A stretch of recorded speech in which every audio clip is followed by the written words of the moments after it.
Let's go to some of your voicemail. 219-2-DAVID-P. Here is one voicemail about trickling down. Listen to this. Hey, guys. I just wanted to say how disappointed I was in the election results because my friends and I were really excited about all the money that was going to be trickling down on top of us when Mitt Romney got in to enact his policies. But I guess we'll have to live without all that trickle-down money. And I was also thinking maybe for the rich people we could have some sort of concert like they did last week with the Red Cross, maybe call it Rich Aid, and get some money raised so that these wealthy people will be able to continue to live their lifestyles. Oh, but wait a minute, that might be considered redistribution, so maybe that's not a good idea.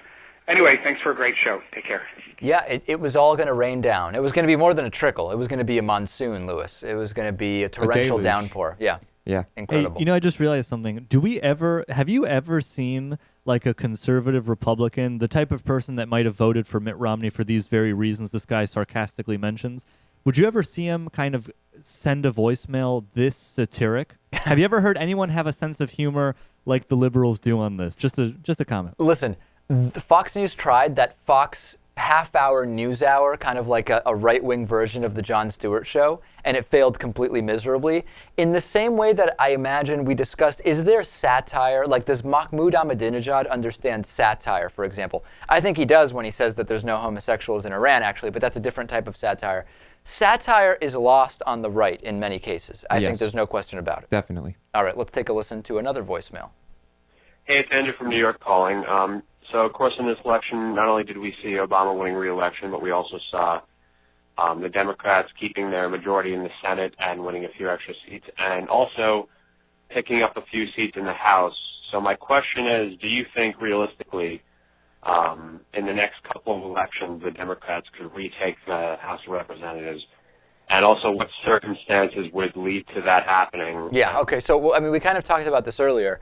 The Democratic candidates for the House actually received more votes than did the Republican candidates for the House last week. I know you wouldn't realize that from John Boehner saying, hey, they reelected the Republicans. It's because of gerrymandering and redistricting. That, I think, is going to be the key thing going forward to whether Democrats can really take back a lot of those seats, or they'll just have to win them back in old-fashioned elections, except they've been drawn, the lines have been drawn such that that becomes increasingly difficult.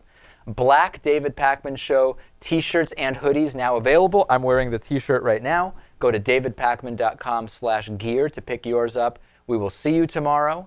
Email us, send us tweets, like us on Facebook, all that stuff. And we'll see you on the bonus show in just a few minutes.